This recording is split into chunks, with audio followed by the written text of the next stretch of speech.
Hello guys, स्वागत है हमारे चैनल बीएससी एजुकेशन लेक्चर्स में। तो आज हम यहाँ पे पढ़ रहे हैं BSc second year math first paper. ठीक है, इंपॉर्टेंट क्वेश्चन है इसमें। अपन को जो यहाँ पे पढ़ रहे हैं यूनिट सेकेंड चैप्टर 6 है। चैप्टर 6 में अपन का विभाग समूह होता है। तो विभाग समूह क्या होता है, इसके लिए आप लोग वीडियो के एंड तक बने रहिएगा। और वीडियो शुरू करने से पहले हमारे चैनल को सब्सक्राइब करें। वीडियो पसंद आए तो please like share and comment जरूर करिएगा। हम बार बार इसलिए बोलते हैं ताकि आप लोग सभी लोगों के साथ शेयर कर सको और आप लोग के लिए ये भी पता चल सके कि वीडियो में आगे होने क्या वाला है। ठीक है, सबसे पहले अपन जो अमूर्त बीजगणित है यानी math first paper BSc second year का, इसमें ज़्यादातर अपन के थ्योरम रहते हैं जो कि इंपॉर्टेंट रहते हैं पूरे थ्योरम। ठीक है, तो सबसे पहले ऐसे सवालों में क्वेश्चन ही पढ़ा करते हैं। क्वेश्चन फर्स्ट है इसका चैप्टर 6 का। सिद्ध कीजिए कि यदि जी समूह में एन जी का प्रासामान्य उपसमूह है तो जी में एन के सहसमुच्चयों का समुच्चय जी अपॉन एन भी सहसमुच्चय के गुणन के अधीन समूह है। आप देखो इसमें दो चीजें आप लोग के लिए पता चल रही हैं। जी यानी जी तो एक समूह है और एन क्या है, उसका प्रासामान्य उपसमूह है। अधिकतर अपन के लिए प्रासामान्य उपसमूह एच बोला गया था, लेकिन इसमें अपन को एन बोला गया है। तो दिक्कत कहीं नहीं है, जहां एच था वहां पे एन कर देंगे। ओके, ठीक है। तो सह समुच्चयों को समुच्चय यानी जी अपॉन एन जो है वो क्या है अपन का सह समुच्चयों के गुणन के अधीन एक समूह है। समूह है अर्थात ये चार गुणधर्म का पालन करेगा: संवरक गुणधर्म, साहचर्य गुणधर्म, तत्समक का अस्तित्व और प्रतिलोम का अस्तित्व। ये चार गुणधर्म का पालन करेगा यदि तो अपन कह सकते हैं जी अपॉन एन भी एक अपन का समूह है। इसके पहले वीडियो के शुरू करने से पहले आप लोग विभाग समूह की डेफिनेशन देख लीजिए, हम बता रहे हैं आप लोग के लिए। ठीक है, तो आप लोग देख सकते हो विभाग समूह माना जी एक समूह है तथा एच प्रासामान्य उपसमूह। जब अपन को एच प्रासामान्य उपसमूह दिया हो, ठीक है, तब एच को क्या कहेंगे, विभाग समूह। यदि G upon H is equal to H A यानी जी अपॉन एच होगा और उसके बराबर में एच ए होगा, और जो ए होगा वो होगा ग्रुप का अवयव यानी ए बिलोंग्स टू जी, अर्थात G upon H is equal to H A for all A belongs to G. अब देखो अगर अपन जो क्वेश्चन सॉल्व कर रहे हैं उसमें अपन को एन प्रासामान्य उपसमूह दिया तो जी अपॉन एन आ जाएगा और एच के स्थान पर जहां जहां एच है वहां एन लिख देंगे। ठीक है, विभाग समूह आया समझ में। अगर आप लोग के लिए विभाग समूह की डेफिनेशन पूछी जाए तो आप लोग ये 2 नंबर में लिख सकते हो।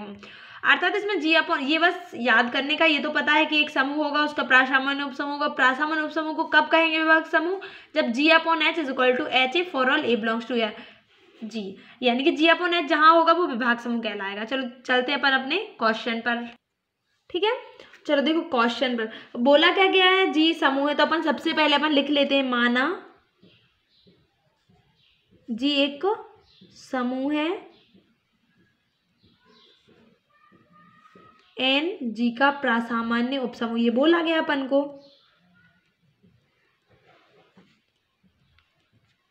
ये आप लोग 20 में भी क्वेश्चन देख सकते हो। ये आप लोग 20 में क्वेश्चन, ये अपन को बहुत बार क्वेश्चन पेपर में पूछा गया, इंपॉर्टेंट क्वेश्चन है जो आप लोग के लिए जरूर सॉल्व करना है। ठीक है, चैप्टर 6 का है। तो अपन को बोला गया एन जी का प्रासामान्य उपसमूह है। ठीक है, इतना बोला गया। अपन को सिद्ध क्या करना है, जो जी अपॉन एच है यानी जी अपॉन एन, तो अपन क्या अब हम दर्शाएंगे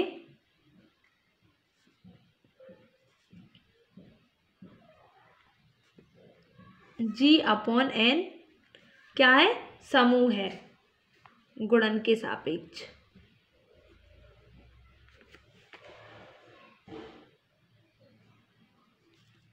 समूह दर्शाने से पहले अपन को एक चीज पता चल रही है, क्या चल रही है पता, कि जो जी अपॉन एन है वो क्या है, अपन का विभाग समूह है।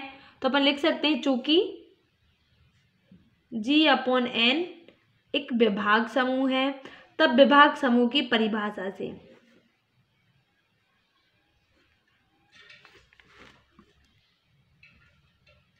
इतना तो आप लोग कॉमन सेंस लगा सकते हो। ठीक है, समूह की परिभाषा से क्या लिख सकते हैं, अभी अपन ने देखा था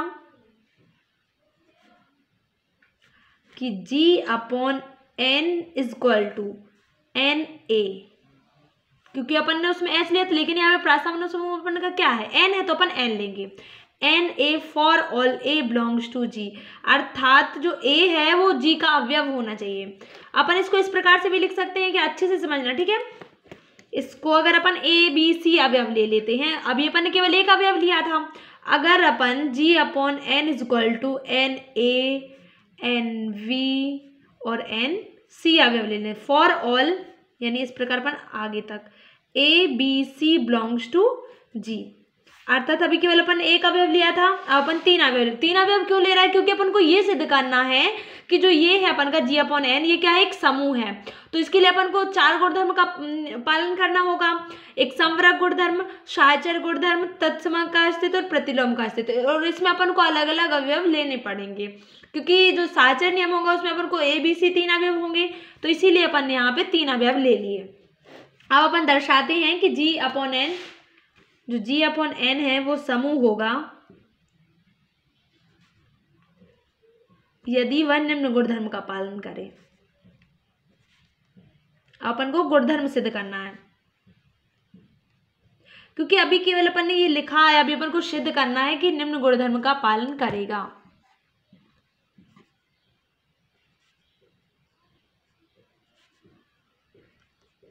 सबसे फर्स्ट अपन को कौन सा हो जाएगा, समवरक गुणधर्म।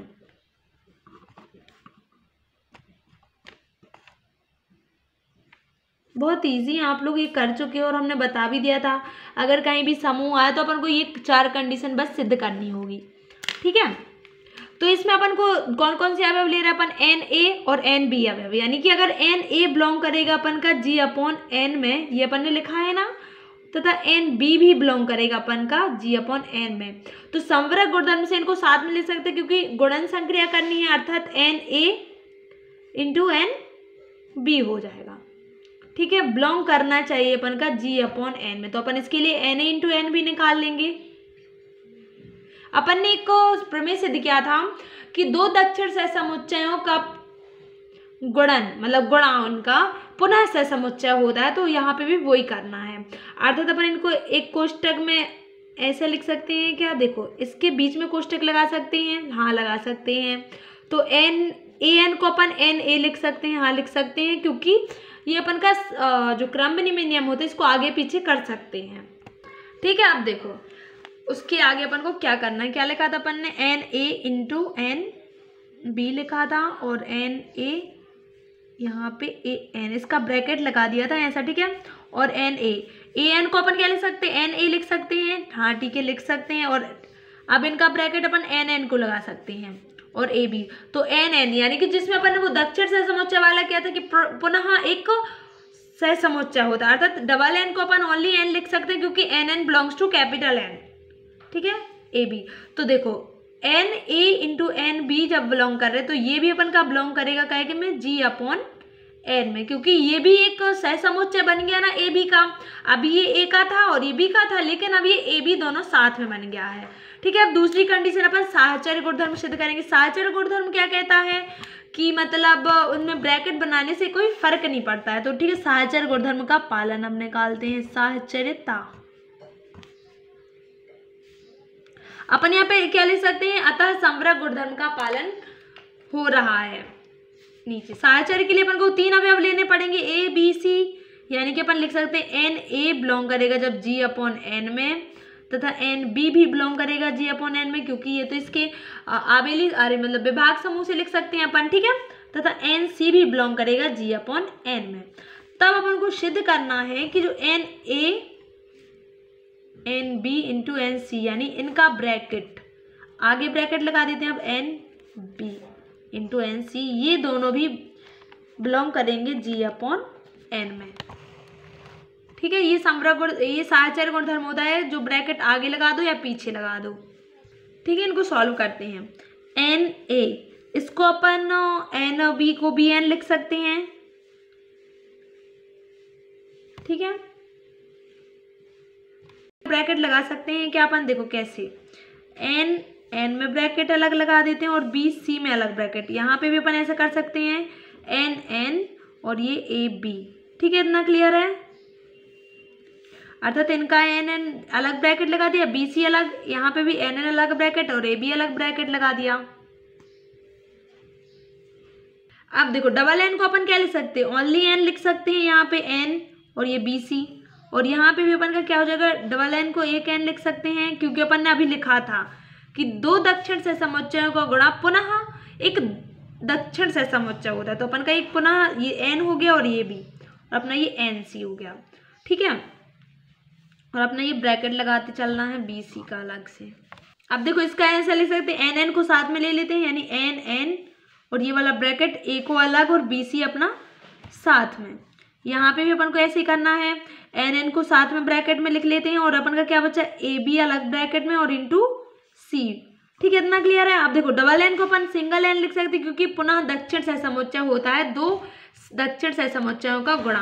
तो अपन की एन ए क्या है, दक्षिण समुच्चय, N A N B N C अपन के दक्षिण सहसमुच्चय है, तो इनका मल्टीप्लाई होगा जो वो एक सिंगल यानी डबल एन को अपन एक एन लिख सकते हैं, अर्थात ए अपन का ब्रैकेट में बी सी इक्वल टू, यहाँ पे भी डबल एन को एक एन लिख सकते हैं और अपना क्या हो गया ए बी इंटू सी। अब देखो आ गया कि चाहे आगे ब्रैकेट लगा दो, देखो ये है अपन का, चाहे पीछे ब्रैकेट लगा दो या आगे ब्रैकेट लगा दो, आखिर वैल्यू उनकी सेम ही आएगी और ये बिलोंग करेगी अपन के जी अपॉन एन में। तो ये हो गया साहचर्य गुणधर्म का नियम। अब अपन को तत्समक का अस्तित्व और प्रतिलोम का अस्तित्व बताना है। अब अपन को तीसरा गुणधर्म सिद्ध करना है तत्समक का अस्तित्व, अर्थात इसमें अपन को एक तत्समक का अवयव लेना पड़ेगा। देखो अपन को पता है जी अपॉन एन क्या, एक विभाग समूह है। ठीक है, आप लोग ये सब में लिख सकते हो कि विभाग समूह है और जिसका तत्समक अवयव है दक्षिण सहसमुच्चय, यानी कि हमने लिखवाया नहीं लेकिन आप लोग लिख सकते हो। ठीक है, और अपन का क्या है इसमें लेना है एक एन ए, यानी ये अवयव है एक, यहाँ पर सहसमुच्चय भी लिख सकते हो, ये अपन का एक अवयव है। ठीक है, तो अपन को तत्समक का अर्थात एक एन ई क्या होगा अपन का तत्समक अवयव होगा।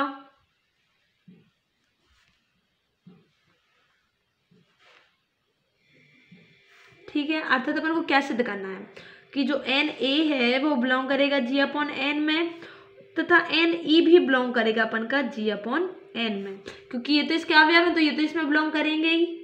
अर्थात अपन इसको अब मल्टीपल करेंगे, काय को एन ए और एन ई को, जो ये तत्समक अवयव है इसको अपन क्या लिख सकते हैं एन ए एन का मल्टीपल।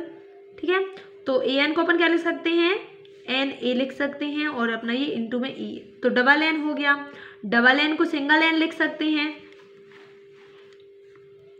ठीक है, तो एन ए ई ये हो गया अपन का तत्समक का अस्तित्व सिद्ध हो गया। ये मतलब इसका अर्थ ये है कि जो जी अपॉन एन है वो संवरक गुणधर्म का भी मतलब तत्समक के अस्तित्व वाले गुणधर्म का भी पालन करता है, ये भी बिलोंग करेगा जी अपॉन एन में। इसी प्रकार अपन अब प्रतिलोम का अस्तित्व निकाल देते हैं। प्रतिलोम में इसका प्रतिलोम ले लेंगे, चौथा प्रतिलोम का अस्तित्व।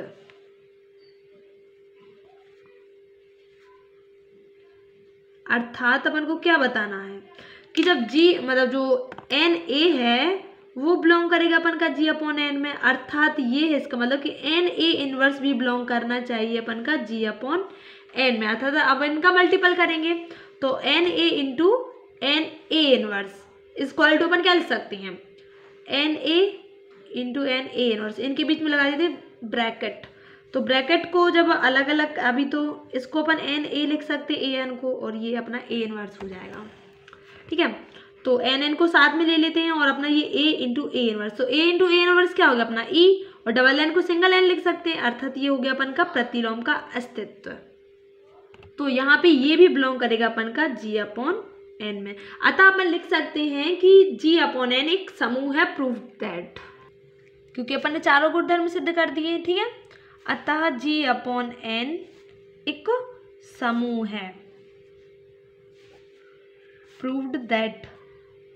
तो वीडियो पसंद आए तो अपने दोस्तों के साथ शेयर जरूर करें। Thank you.